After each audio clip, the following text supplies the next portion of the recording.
அலைக்கும் வரஹ்மத்துல்லாஹி வபரகாத்துஹு. நம்ம பொறுமையை பற்றி நம்மளுக்கு பொறுமையாக இருக்கிறத பற்றி நம்ம இப்போ பார்ப்போம். அல்லாஹ் தஆலா குர்ஆனில் அவர்கள் எத்தகையோர் என்றால் அவர்கள் வசதியான நிலையிலும் செலவு செய்வார்கள், இல்லாதப்பவும் அவங்க வசதியற்ற நிலையிலும் செலவு செய்வார்கள். அவர்கள் கோபத்தை விழுங்கி விடுவார்கள்.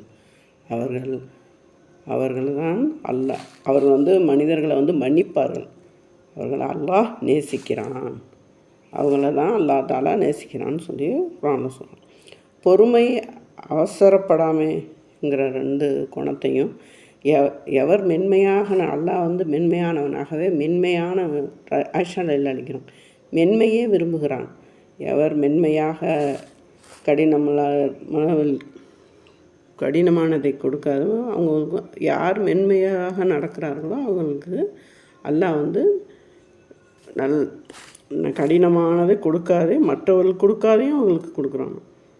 கடினமாக நடக்கிறவர்கள் கொடுக்காதையும் மற்றவர்கள் கொடுக்காதையும் அந்த மென்மையாக நடக்கிறவர்களுக்கு அல்லாஹ் கொடுக்குறாங்க.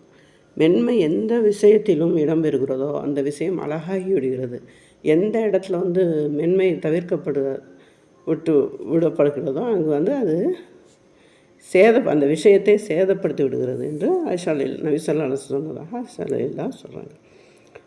ஒரு சமயம் ஒரு பள்ளிவாசலில் அபூ ஹுரைரா அறிவிக்கிறாங்க. ஒரு பள்ளிவாசலில் ஒரு காட்டரபி சிறுநீர் கழித்து விட்டார்களாம். உடனே அவங்கள அடிக்க நபித்தோழர் ஓடும்போது, அவ்வாறு செய்யாதீங்க, நீங்கள் அந்த இடத்துல ஒரு வாளி தண்ணியை ஊற்றிடுங்க, நம்ம மென்மையாக தான் நடந்து கொள்ளவே நான் அனுப்பப்பட்டுள்ளீர்கள் அப்படின்னு, நீங்கள் கடினமானவர்களாக அனுப்பப்படவில்லை, கடினமான நடக்கிறதுக்காண்டி அனுப்பப்படவில்லைன்னு நபி ஸல்லல்லாஹு அலைஹி வஸல்லம் உங்களுக்கு சொல்லியிருக்காங்க.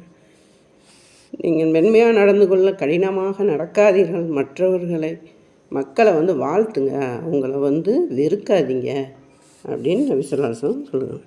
யார் மென்மையாக நடந்து கொள்ள தவறியார்களோ அனைத்து நன்மைகளும் அவங்க இழந்து விடுவாங்க அப்படின்னு நபி ஸல்லல்லாஹு அலைஹி வஸல்லம் சொல்லியிருக்காங்க.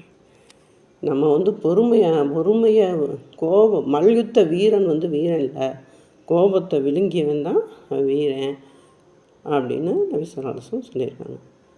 நம்ம எந்த விஷயத்தையுமே மென்மையாக, ஒரு சமயம் நபி ஸல்லல்லாஹு அலைஹி வஸல்லம் கிட்ட ஒரு காட்டரபி அவங்க நடந்து போயிட்டுருக்கல ஒரு போர்வையை பிடிச்சி வேகமாக இழுத்தாங்களாம். இது அனஸ்ரையில் அனுபவிக்கிறாங்க. அப்போ அவங்களுக்கு அந்த தடமே ஏற்பட்டுருச்சான். முஹம்மதே, எனக்கு அந்த வந்த கிலாபத்து இதில் வந்ததில் எனக்கு கொடுங்க அப்படின்னோன்னா சரின்னு இவங்க சிரிச்சுக்கிட்டு கொடுத்தாங்களாம். இதே நமக்கு நல்லா இருந்தால் அவ்வளோ கோவப்படுவோம்.